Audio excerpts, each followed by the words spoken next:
अगर आप भी चाहते हैं कि आरसीएम म्यूजिक के वीडियो सबसे पहले आप तक पहुंचे, तो लाल बटन को दबा के चैनल को सब्सक्राइब जरूर करें और साथ में बेल आइकन को दबाना ना भूलें।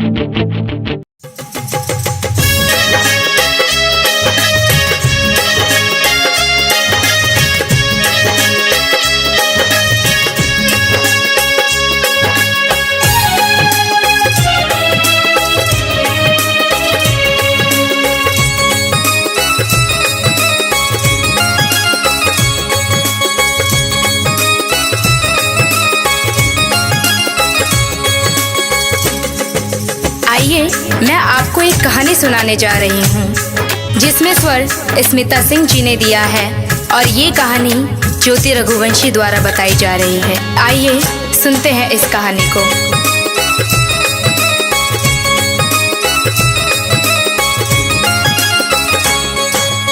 एक चिड़िया थी जो रोज दाना चुगने के लिए अपने बच्चों को घोंसले में छोड़कर दूर जंगलों के पार बस्तियों में जाया करती थी। एक दिन किसी घोड़े पर उसने चने का दाना पाया। वह उसे लेकर चक्की में दरने के लिए गई। दाल दरते दरते एक दाल खूंटे में फंसी रह गई। एक ही दाल बाहर निकली। चिड़िया ने उसे निकालने की अपनी ओर से बहुत कोशिश की, लेकिन वह सफल नहीं हो सकी। चिड़िया बढ़ई के पास गई और उससे खूंटे में फंसी दाल बाहर निकालने को कहा।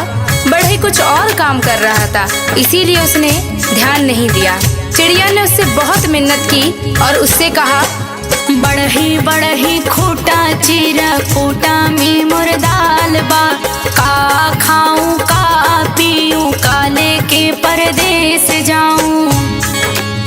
बढ़ई ने उसकी एक ना सुनी और उसे दुत्कार कर भगा दिया। फिर वह राजा के पास गई।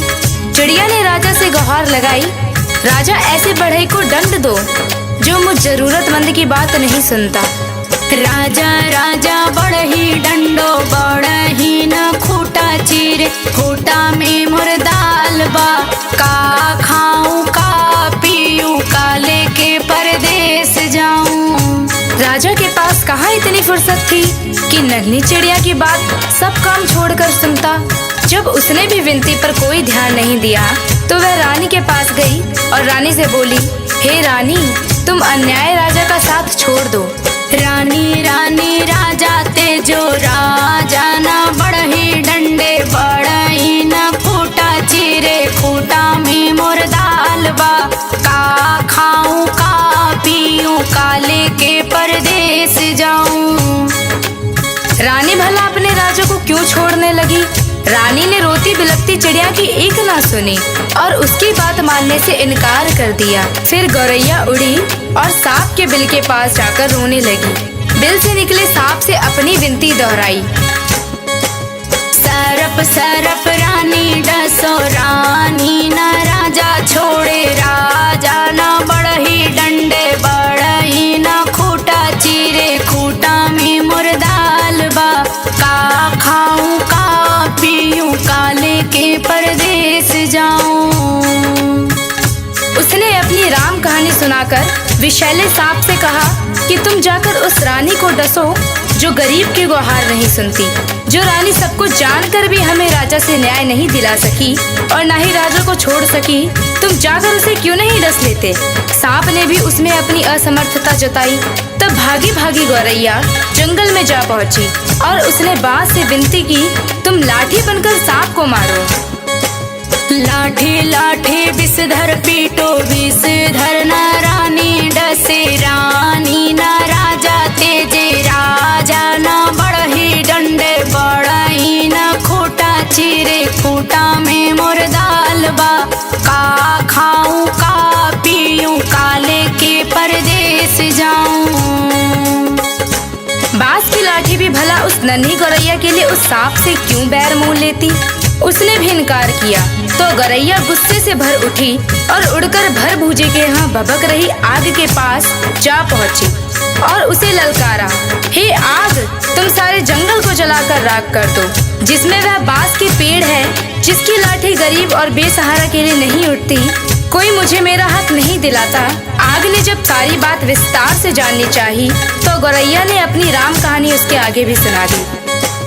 आग जारो जंगल ना लाठी पटवे लाठी ना विषधर मारे विषधर ना रानी डसे रानी ना राजा तेजे राजा ना बड़ही डंडे बड़ही ना खूटा चीरे खूटा में मुर्दाल बा का खाऊं का पीऊं काले के परदेस जाऊं। फिर आग ने इतनी छोटी सी बात के लिए गौरैया की बात मानकर बुरे जंगल को जलाना ठीक नहीं समझा और जंगल को जलाने से इनकार कर दिया। तो गौरैया बहुत दुखी हुई, लेकिन निराश नहीं। वह सागर के पास पहुंची और उसे अपनी पूरी बात सुनाकर आरजू की। सागर सागर आग बुझाओ आग ना जंगल जा रे जंगल ना लाठी पटवे लाठी ना विषधर मारे विषधर ना रानी डसे रानी ना राजा तेज राजा ना बड़ही डंडे बड़ही ना खूटा चीर खूटा में मुर्दाल बा का खाऊं का पीऊं काले के परदेस जाऊं। विशाल सागर भला गौरैया की इस गुहार को क्यों सुनता। वह अपनी मस्ती में हंसता हुआ गुजरता रहा और गौरैया उसके किनारे अपना सिर ढूंढती रही। सुबह से शाम होने को आई। गौरैया को जब यहाँ भी न्याय नहीं मिला तो वह हाथी के पास पहुँची। हाथी के पास उसने अभिनय की कि तुम चलकर मुझे न्याय दिलवाओ। उस समुद्र को सोख लो जो मुझ दुखियारी की हंसी उड़ाता है, बलवान होते हुए भी अन्याय के विरुद्ध खड़ा नहीं होता। जानते हो हमारे साथ क्या गुजरी है। और वह गा गा कर पूरी व्यथा कथा हाथी को सुनाने लगी। हाथी हाथी सागर सोखो सागर ना आग बुझावे आग ना जंगल जा रे जंगल ना लाठी पटवे लाठी ना विषधर मारे विषधर ना रानी डसे रानी ना राजा तेजे राजा ना बड़ही डंडे बड़ही ना खूटा चीर खूटा में मुर्दाल बा का खाऊं का पीऊं काले के परदेस जाऊं। हाथी भी गौरैया की बात सुनकर टस से मस नहीं हुआ। उसने भी उसका साथ नहीं दिया और उसकी बातों को हवा में उड़ाता हुआ अपने लंबे लंबे सूप जैसे कान हिलाते मस्ती में आगे निकल गया। अब नन्ही गौरैया का धीरज टूटने लगा। वह थक कर चूर हो गई थी। जहाँ की तहाँ बैठी लाचार सी होकर आंसू बहाने लगी। सारी दुनिया उसे अंधेरी दिखाई देने लगी। किस किस से उसने अपनी कहानी नहीं सुनाई, लेकिन किसी ने उसकी मदद नहीं की। बेसहारा लाचार की करुण पुकार पर कोई ध्यान नहीं देता। तभी उसके पैरों के पास एक नन्ही सी चींटी आकर उसका हाल पूछने लगी। उसने देखा नन्ही नन्ही चींटियों की एक लंबी कतार एक के पीछे एक बहुत ही अनुशासित ढंग से चली आ रही है। उसने ध्यान से देखा उनका अद्भुत संगठन और अथक परिश्रम। वे बड़ी फुर्ती तत्परता और सुनियोजित ढंग से अपना काम मिलजुल कर किए जा रही थी। चींटियों ने आकर उसे घेर लिया और गौरैया से पूरा वृत्तांत सुना। सुनकर सहानुभूति के साथ बोली, बहन, इस दुनिया में रोने गिड़गिड़ाने से काम नहीं चलता और ना ही बैठकर आंसू बहाने से कुछ होता है। हिम्मत हार कर बैठना तो कायरता है। चलो चलो हमारे साथ, हम न्याय दिलाएंगे, कोई रास्ता निकालेंगे। चलते चलते चिड़िया यह सोचती रही कि भला ये नन्ही नन्ही चींटियां मेरी क्या मदद करेंगी, जबकि बड़ों बड़ों ने मुझसे मुंह मोड़ लिया और मेरे किसी काम ना आए। खैर चलो देखते हैं, कोई तो मेरी मदद के लिए आगे आया है। चींटी बहना हमारा साथ देने चली है तो उसकी फौज भी तो है उसके पीछे। फिर घबराना क्या, देखते हैं क्या होता है। गौरैया सोचती चली जा रही थी। तभी चींटियों ने उससे कहा कि तुम किसी पास के डाल पर थोड़ी देर बैठ जाओ और देखो मैं क्या करती हूँ। कैसे पहाड़ जैसा हाथी मेरे इशारे पर नाचने लगता है और तुम्हारे काम के लिए दौड़ा दौड़ा समुद्र के पास जाता है। हिम्मत हारने से कुछ नहीं होता, मिलजुल कर जुगत लगाने से ही समस्याओं के समाधान का रास्ता निकलता है। गौरैया फिर से पास के पेड़ के डाल पर जा बैठी और चकित होकर चींटियों की असंभव सी लगने वाली बातों को कारगरों से अपनी आंखों के सामने देखती रही। चींटी धीरे धीरे हाथी के पैर से सरककर उसके कान तक जा पहुंची। हाथी अपने सूप जैसे कान हिलाता सूंड से अपने माथे पर फूंक मारता आता ही रह गया और चींटी उसके कान में घुसकर उसे तंग करने लगी और उसे समझाने लगी, बड़े बड़े बलवान यदि अपने बल अहंकार में चूर होकर दीनहीन छोटों की सहायता ना करे तो उन्हें भी भान होना चाहिए कि काम पड़ने पर छोटे भी यदि अपनी आन बान के लिए अड़ जाए तो बड़ों बड़ों के लिए संकट पैदा कर सकते हैं। अभी तो मैं अकेले आई हूँ, किंतु मेरे पीछे असंख्य चींटियों की लंबी कतार चली आ रही है। कहीं सबने एक साथ चढ़ाई कर दी तो लेने के देने पड़ जाएंगे। अपने प्राण संकट में क्यों डालते हो? मेरी नेक सलाह यही है कि तुम सीधी तरह चलकर गौरैया का काम करो, नहीं तो आगे समझ लो मरता क्या ना करता। हाथी झुंझलाहट और घबराहट में चींटी की बात मानने को लाचार हो गया। वह यह कहते हुए गौरैया के काम के लिए सागर को सोखने को तैयार हो गया।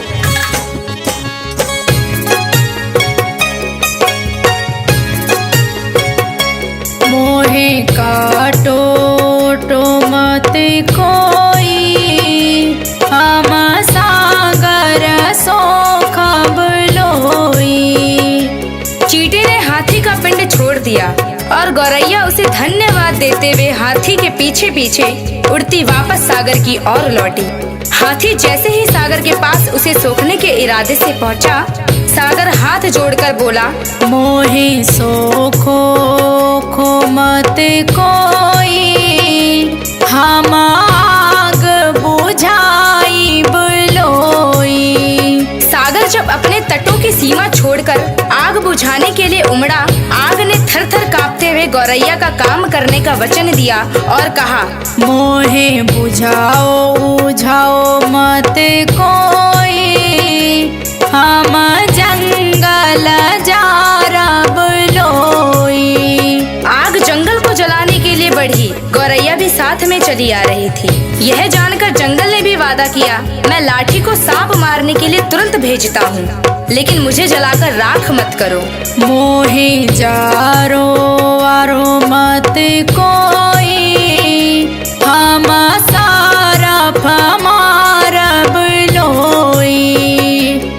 सांप की क्या मजाल जो जंगल की बसवारियों में अनगिनत लाठियों की मार से भयभीत ना हो।